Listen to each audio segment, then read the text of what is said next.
Alright, magandang gabi mga kaibigan. Welcome sa ating EPC Vlog Production. So, shout out mga idol sa lahat ng nakapanood ng ating YouTube channel at sa lahat ng nag-subscribe, nag-like at nag-share sa ating YouTube channel. Isang pagpupugay para sa inyong lahat mga kaibigan, sa ating mga kababayan sa ating bansang minamahal, ang bansang Pilipinas. So, magandang gabi sa lahat ng ating mga kababayan, sa lahat ng dako ng ating kapuluan, sa 7 kontinente ng ating daigdig na ginagalawan. So ngayong araw mga idol, pag-usapan natin ang ating bansang Pilipinas sa kamay ng Marcos administration.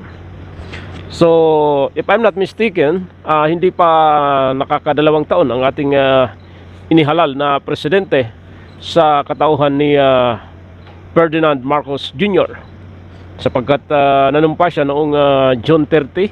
So magdadalawang taon siya mga kaibigan, this coming June 30. So ngayon, ito yung mga kaliwat ka ng problema sa ating gobyerno na kinakaharap ngayon. Malaking problema nga mga kaibigan ang hinaharap ng sambayanang Pilipino under Marcos administration. Unang-una, ang mataas na cost of living sa ating bansang tinubuan. Mahal ang singil ng kuryente, mahal ang singil ng tubig, mahal ang cost of transportation, mahal ang mga prime commodities, at isa pa, mahal ang internet. So ito yung mga problema na kinaharap ng taong bayan. Walang malinaw na programa o pronouncement ang kasalukuyang administrasyon. Bagkus mga kaibigan, kung ating titingnan pagdating sa tinatawag na cost of living ng ating mga kababayan, hirap na hirap ang ating mga kababayan dahil na rin sa mataas na presyo ng mga bilihin. Inflation yung nagpapahirap sa taong bayan. At dinagdagan pa, nagmahal ang singil ng kuryente, nagmahal ang singil ng tubig, nagmahal ang cost of transportation, at maging internet mga idol. Bakit nangyayari ito?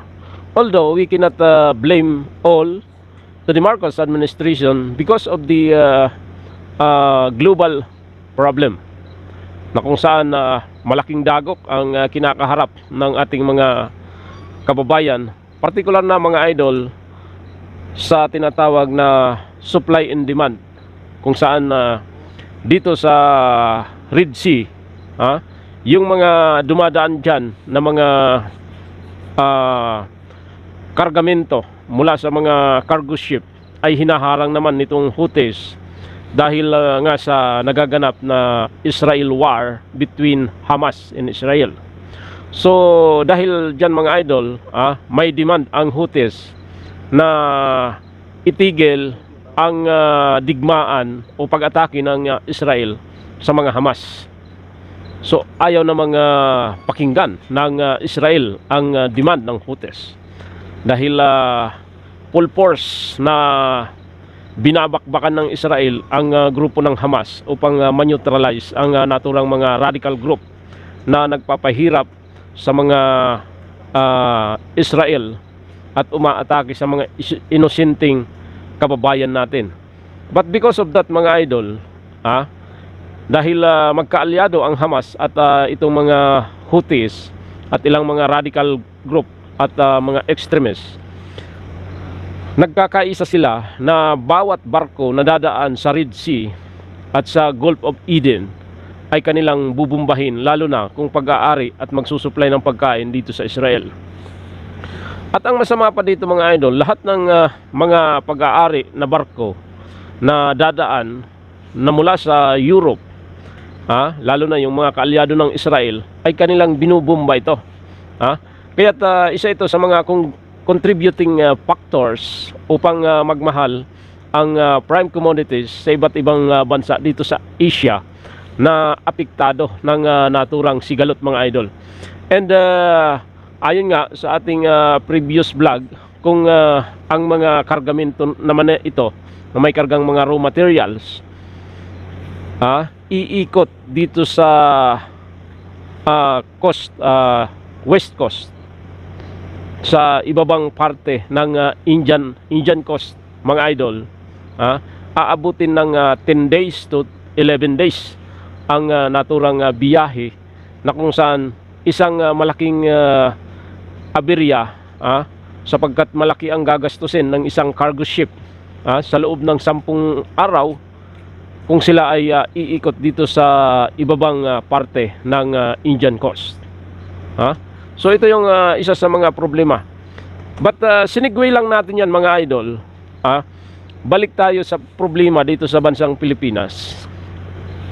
Pagdating sa problema sa ating bansa, partikular na sa ekonomiya ng bansang Pilipinas, sasabihin ng Marcos administration, lalo na itong tinatawag na mga pangangailangan ng ating mga mamamayang Pilipino, na kailangan umaksyon dito ang gobyerno. So ito yung problema ngayon, mga idol. Dapat umaksyon ang gobyerno sa mataas na presyo ng bilihin sa ating bansa, dulot ng high inflation. But the government itself, partikular na mga idol, our elected president, Mr. Marcos, ay walang ginagawang hakbang upang tulungan ang ating mga kababayang nagkikahos at nahihirapan sa mataas na presyo ng ating mga bilihin. So ito yung problema. Pagdating sa pondo na kailangan ng gobyerno para sa ating mga kababayan sa basic services na tinatawag ng gobyerno.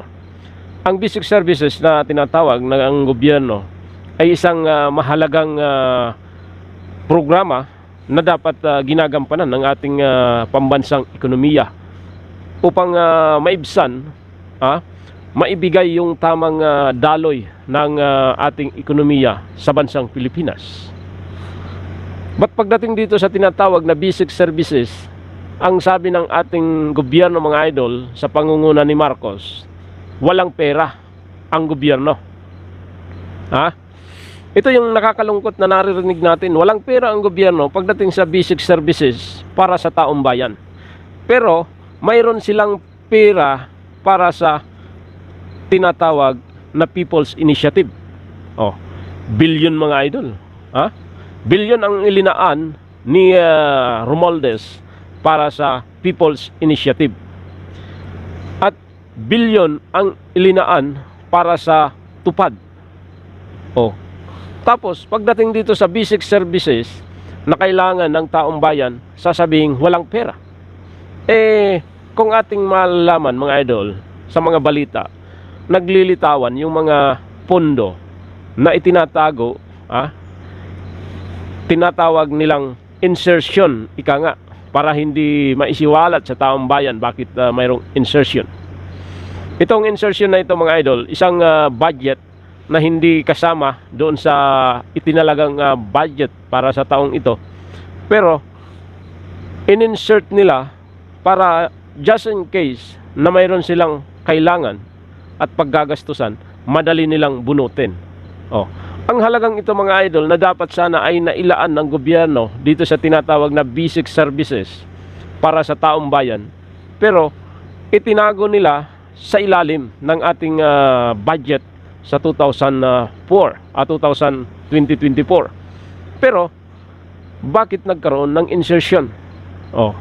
Imbis na yung perang yon, mga idol, ilaan sa basic services sa taong bayan, itinago ni Romualdez. At hindi naman mangyayari yan, mga idol, kung walang sabwatan, kung hindi alam ng presidente. Kasi pag nalaman ng ibang congressman, senador, ay talagang tataktakan dito, siyempre, yung nakaupong presidente. Ito ngayon ang nakakalungkot, mga idol. Samantalang ang taong bayan ay walang makain, walang pambili ng pagkain. Ito namang inihalal ninyo na presidente si Mr. Marcos, mga idol, panay ang gala, biyahe sa labas ng bansa, ilang milyon na halaga ng pera mula sa buwis ni Juan de la Cruz ang linulustay ng gobyerno para lang sa kanilang pagbisita sa iba't ibang bansa, sa iba't ibang panig ng ating kapuluan. Samantalang yung ating mga kababayan na nag-iikahos, hindi na nakakakain ng 3 bisis sa isang araw, pero ang ating gobyerno walang pakundangan sa pagbisita. Naalala nyo, mga idol, pumunta ng Australia, bumalik na agad because of pledges. Pledges, ginagamit lang ang salitang pledges, mga idol, para hindi mahalata ng taong bayan na talagang ginagamit lang nila ang kanilang poder para makaikot at magbakasyon sa iba't ibang magagandang lugar sa ating planeta. Ito yung nakakalungkot, mga idol. In compare mo nung nakaraang administrasyon na kung saan bumisita ang presidente ng Pilipinas sa ilang kaalyadong bansa. Pero nagkambyada itong si former President Duterte, sapagkat laki palaan niya ng nagagastos sa bawat paglabas niya kasama ang ilang gabinete sa ibang bansa. And yung pirang nagagastos, mga idol, ng presidente kasama ang kanyang mga alipures, mga gabinete, ay wala ring nakikitang return. Return of investment. Kaya isa kalagayan ngayon ng Pilipinas ay talagang walang may encourage, mga idol. Ito na, nagrally na ang mga supporters, members ni Pastor Apollo C.K. Buloy para kundinahin ang ginagawang pangaharas ni Risa Ontiveros sa kanilang pastor. So ngayon na 5 araw na, mga idol, 5 araw na ang ginagawang rally ng grupo ni Pastor Apollo C.K. Buloy. And may mga ibang grupo pa na dumalo, mga idol. Kaya't lalong dumami and nananawagan ng pagkakaisa ang mga Pilipino na magkaroon ng tunay na hustisya sa bansang Pilipinas. Bakit kamo? Pag ikaw ay vlogger na against sa administrasyon, isasara ang iyong YouTube channel, isasara ang iyong Facebook. Isang malinaw na pagsampal at pag-alis ng iyong karapatan bilang isang malayang Pilipino na may karapatang tamasain ang demokrasya ng bansang Pilipinas, pero sinusopil ng Marcos administration. Pag vlogger ka, nakapanalig ka ni Marcos, okay lang. Pag vlogger ka, na-against ka sa Marcos, ikis ka. Ito yung nakakalungkot. Pagsupil sa karapatan ng malayang pamamahayag, mga idol, ang ginagawa ng Marcos administration. At ito yung malungkot, yung mga empleyado ng gobyerno na pag nahalata ng Marcos administration na against sa kanilang gobyerno, kanilang pamamalakad, abay mag-isip-isip ka na baka bukas wala ka ng upuan, wala ka ng trabaho sa gobyerno dahil ikaw ay hindi sumang-ayon sa kagustuhan ng Marcos. So ito ay isang nakakatakot na pahiwatig, mga idol, na kapag ang taong bayan ay inaalisan ng karapatan at kalayaan, kailangang tumindig tayo. Sumigaw tayo kung tayo ay inaapakan. So ito yung mga bagay na ayaw mangyari uli ng mga Pilipino na muling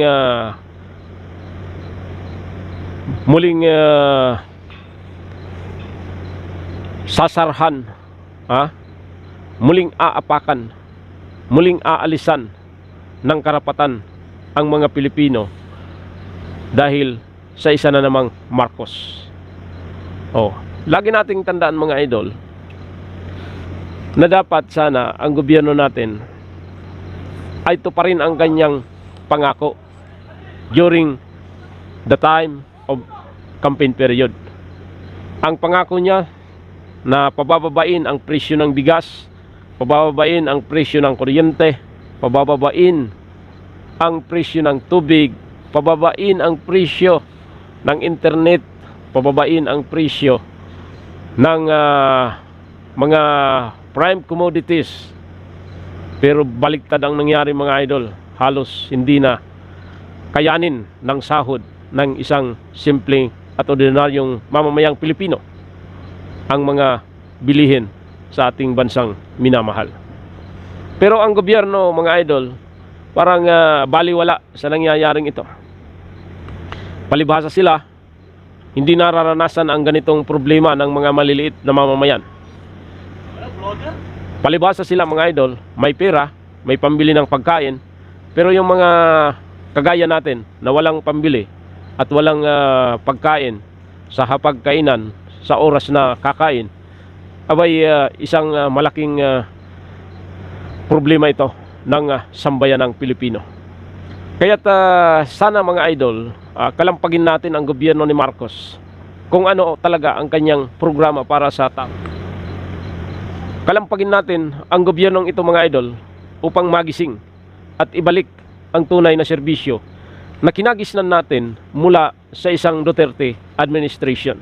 Sabi ko nga, the new brand of government, the new brand of leadership is in the hand of the Duterte.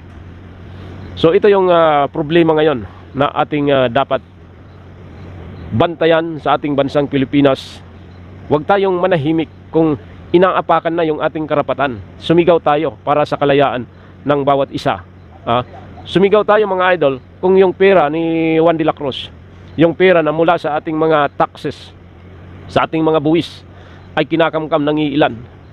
Imbis na paglaanan ng Marcos administration ang problema sa ating bansa para sa maralitang mamamayan, imbis na paglaanan yung problema sa mga tinatawag na basic services ng gobyerno, ay hindi. Una niya pang pinaglalaanan yung term of extension. Kaya't nagkakagulo tayo. Nagkakagulo tayo sa ating bansang tinubuan dahil inuuna ng Marcos administration yung term of extension na kanilang ninanais na pahabain pa ang kanilang termino, para mas marami pa bang nanakawin sa pera ng gobyerno? Marami pa ba? O baka dumating ang panahon na iwanan nyo ang bansang Pilipinas na totally bankrupt? Kawawa naman ang taong bayan at ang susunod na henerasyon, at kawawa ang susunod na presidente kung ang bangko ng bansang Pilipinas ay zero balance. So wag nating hayaang abusuhin ng Marcos administration mga idol ang ating kalayaan. Wag nating hayaang nakawin ng Marcos administration ang pira ng bayan, na wala namang nagagawa para sa ikaw-unlad ng ating mamamayan. Abay dapat na nating tadyakan yan. Kung wala namang napapala ang taong bayan sa pamamalakad ni Marcos, ano pang ginagawa natin? Tadyakan na natin yan palabas ng palasyo at pumili tayo ng isang maayos na presidente, na may malasakit at pag-ibig sa ating inang bayan at may pag-ibig sa pangangailangan ng ating mga kababayan. Sana'y magkapit bisig tayo, maging vigilante sa lahat ng oras mga idol. Baka isang araw, paggising natin, nalaman natin na ang Pilipinas ay nasa ilalim na ng martial law. Ito yung nakakalungkot. Hahayaan pa ba natin na muling maulit ang isa pang pagsupil sa karapatan? Hahayaan pa ba natin na muling isara ang bibig? Hahayaan pa ba natin mga idol na abusuhin tayo ng isang Marcos, abusuhin tayo ng isang Romualdez, na mismong pera natin na nakalaan sa basic services ay itinago at sasabihin ng gobyerno na walang magastos ang bansang Pilipinas sapagkat wala tayong pera. Pero pagdating dito sa People's Initiative, pagdating sa benepisyo ng mga tupad-tupad na yan, may mga bilyones. So, nasa ating mga kamay ang pagpapasya, mga kaibigan. Sa mga OFWs na nasa iba't ibang panig ng bansa, tayo'y makilahok at makiisa at bantayan natin ang ating bansang minamahal para maalis yung mga abusado sa gobyerno na nagnanakaw ng pera mula sa buwis ng taong bayan. Magandang gabi sa inyong lahat, mga kaibigan. And lagi nating tandaan na iisa lang ang ating bansang minamahal, ang bansang Pilipinas. Salamat mga idol sa panonood ng ating YouTube channel. Salamat sa nag-subscribe at nag-follow sa ating YouTube channel. Isang mapagpalang gabi sa inyong lahat at salamat.